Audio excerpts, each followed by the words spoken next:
Hey, greetings. This is Fred in Alaska. Happy Father's Day to all those dads out there. This will be a two-parter, simply because my editing software crashed on me. Over at my buddy Squatch Baits right now, getting some things ready for when he gets back. He agreed to go back out with me, so that's a plus. What I'm going to share with you today happened in a place called, where was it? Papoose Lake. West Papoose Lake, to be exact. I got the topographical here, and where this happened was southwest past the airstrip in a bog. So let me just show you here.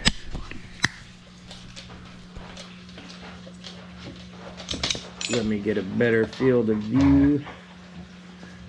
So here's Papoose Lake, West Papoose Lake here, and it happens southwest of there past the airstrip, which is here, and it has to be this muskeg area here with a couple ponds and lakes or whatever, and this is the little Susitna River. Now, what happened in this area, forgive me, I'm not a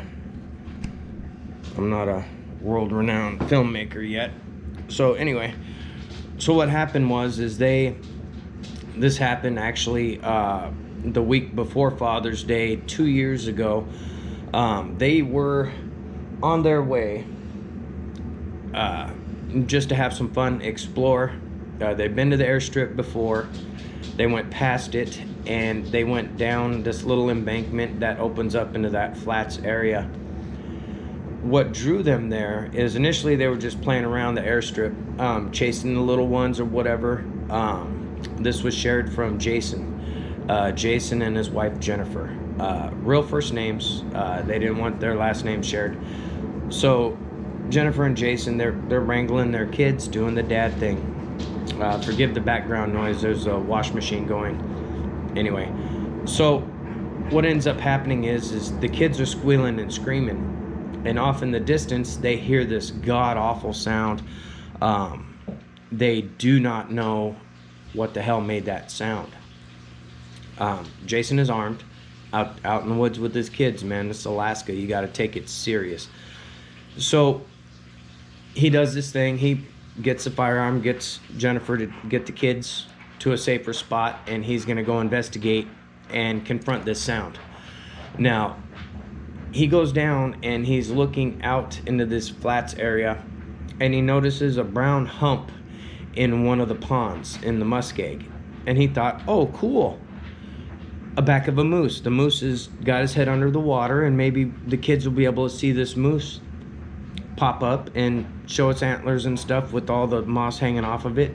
Excellent. So he runs back, gets Jennifer and the kids, and says, hey, it was just a moose making this weird noise, let's go look at it. So they go. Jennifer, the two kids, a boy and a girl, they were both under 3 years old, so they were carried, and it was a bit buggy there. So they weren't there very long because of what happens, and plus, you know, the mosquitoes, they weren't planning on being there long, I should say.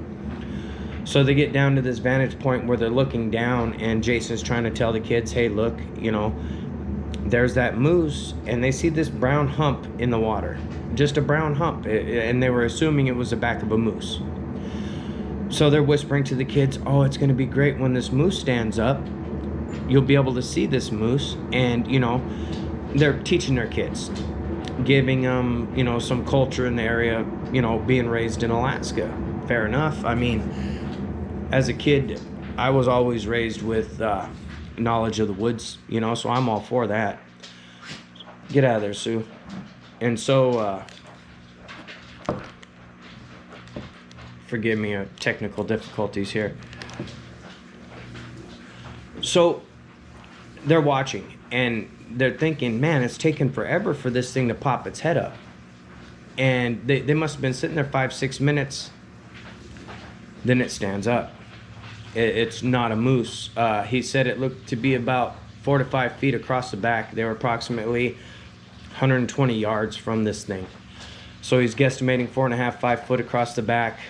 Didn't see no discernible neck, just kind of a hump in the center. and the little girl screamed. And when the little girl screamed, its whole body shifted and turned and looked directly up at the little girl, which made her freak. I mean, freak hard. They did not know what to do at first. They were kind of in shock, and immediately Jennifer has both kids and is heading back up the trail, back up to this airstrip to go back across to where they had their boat over at Papoose Lake. They had one of those foldable little boats. Said he didn't go to Papoose, West Papoose Lake that often because just how to get there and everything, and not many people go there that he was aware of, and they didn't see anybody. So she's scrambling with the kids.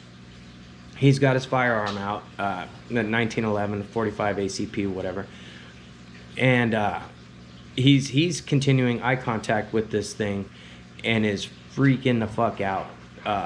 Has no idea of what the fuck. He never even had Bigfoot, Sasquatch, or anything on his mind ever. This experience changed that. He backs up the trail and is keeping his firearm pointing at this thing, and this thing's just standing in the pond. Gets back up to the airstrip with his wife, 2 kids, and he decides he's gonna go and get a friend that lives a few miles away and get back up and get someone there to witness this with him. So he takes Jennifer and the kids, they jump in their little collapse boat thing, and they get back across. They go, and he goes to talk to his friends. Now, when he gets to his buddy's house and starts explaining what happened, his buddy immediately is dismissing him. Pretty standard practice. I only got approximately... Settle down, Sue. My buddy's dog is going bananas. Anyway, he tries to explain to his buddy, hey, I'm being serious. I have no reason to be fucking with you. Let's, I need someone to go with me and check this shit out.